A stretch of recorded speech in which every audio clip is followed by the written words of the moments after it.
Ladies and gentlemen, welcome back to District on Demand. Yes, I was gone. I didn't do a match preview, a match review, or a watch along for the last game, for the match against Chicago, or the loss against Chicago, because I was in Arizona. I was all the way across the country playing my own matches for my own club. So obviously that will always have to come first with this channel. But when we get into the summer, I'm going to have a whole ton of time to make all sorts of videos. It won't just be previews, reviews. It'll be, maybe some transfer news. Maybe we'll make a few big signings. And while we are talking about my own matches, it again conflicts this weekend. I will not be doing a watch along because I have 2 games tomorrow.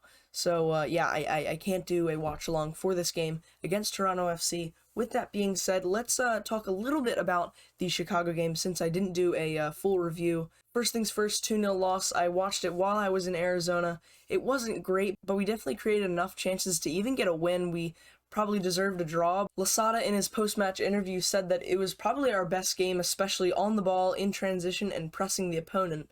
But we did still lose. And I would agree with him on that. We moved the ball around much better.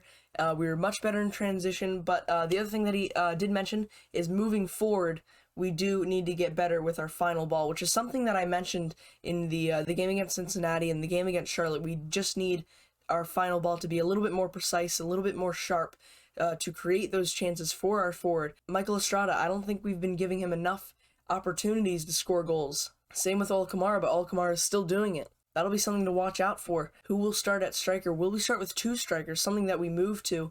We did a slight change in formation going with Ola Kamara and Michael Estrada. Is that something that we then start with tomorrow afternoon? The last time we played against Toronto FC was a 3-1 victory. 2 goals from Kamara, 1 from Birnbaum. I'm reading from my notes over here, so if my chair turns, that's what I'm doing. It was November of last year. Towards the end of the season, we did well to come away with a victory. It was away from home at BMO Field, and we won pretty convincingly. And if we take a quick look at Toronto's start to the season, starting off with 1 draw in their opening game and 2 losses in their last 2.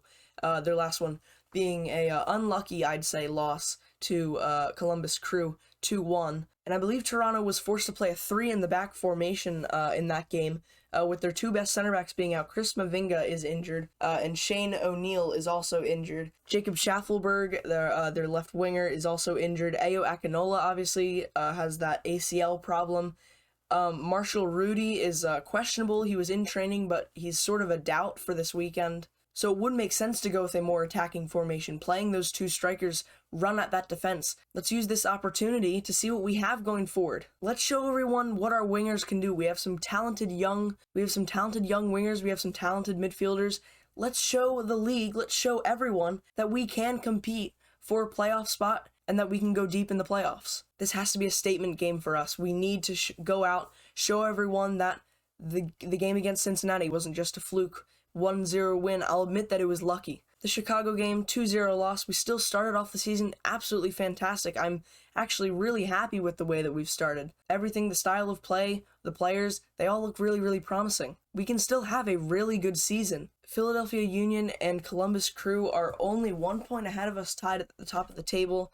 New York Red Bulls sitting in between them. We're tied with them for 3rd place. But yeah, we still have a long way to go, and this can be a huge game in our long marathon, right? This is a marathon, not a sprint. We need to stay quality this whole season. We need to stay quality the whole way around, and we can use this sort of short run of, relatively easy games to get a little kickstart on some of the good teams. Philadelphia Union is going to be going up against NYCFC, which will be a game to watch. I'm hoping to be able to watch that game. And with that being said, let's get into this sort of their style of play. They do a lot of short passing, sort of possession-based, not super aggressive. They like to play in their own half, which should set us up to go forward. Let's attack down the wing. They're pretty weak defending attacks down the wings. We know that they're bad at defending long shots. I think we're going to score a long shot. I just have that feeling. A lot of long shots happen in the MLS, and I just have a feeling that Andy Najar is just going to rip one from 30, 25 yards out, and he's just going to score an absolute belter. And one thing to look out for, on the other hand, with Toronto, they're very good at dispossessing their opposition, especially in the midfield, which is actually something that we haven't done great at, keeping possession in the midfield. Our touches have sort of been sloppy, passes have been sloppy, the simple ones. We need to get that straight, or else Toronto FC will take advantage of that. The only real team news that we have on our side for DC United is that Russell Canhouse is back from his injury, so will he start? I don't think so. I think Drew Skundrick has done decent in that CDM position, and I think he'll stay there for now, alongside Andy Nahar, Moses Nyman, or Sofiane Diefal. I think another thing to look out for in the lineup is Sofiane Diefal or Moses Nyman. Will Moses Nyman play a 10? Will he play box-to-box? Will Sofiane Diefal leave the lineup? We saw Nigel Roberta come on off the bench in the last game. He's back from his injury. Will we see him start? Who knows? It'll be really interesting to see. What most websites are showing as the odds and what is most likely to happen is a 2-1 victory for DC United, which is good. Vamos United. But my prediction, I'm going to go a little bit better. I think we'll keep a clean sheet. I'm going to go with a 2-0 victory. I'm really confident about this one. I think we'll come in off the bounce very, very well, off the loss.